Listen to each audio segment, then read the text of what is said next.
ગરમીમાં ખાવાની મજા પડે એવો આજે આપણે રાજભોગ શ્રીખંડ બનાવીશું।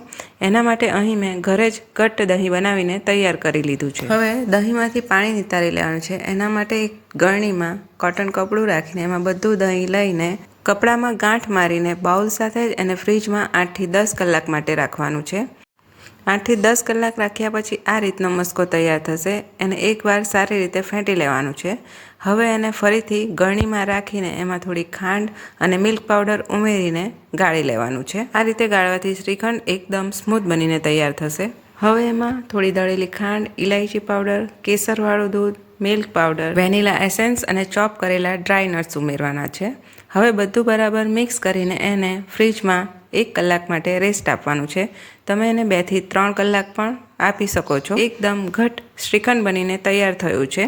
હવે એને ડ્રાય નટ્સ, રોઝ પેટલ અને કેસરથી ગાર્નિશ કરીને સર્વ કરવું।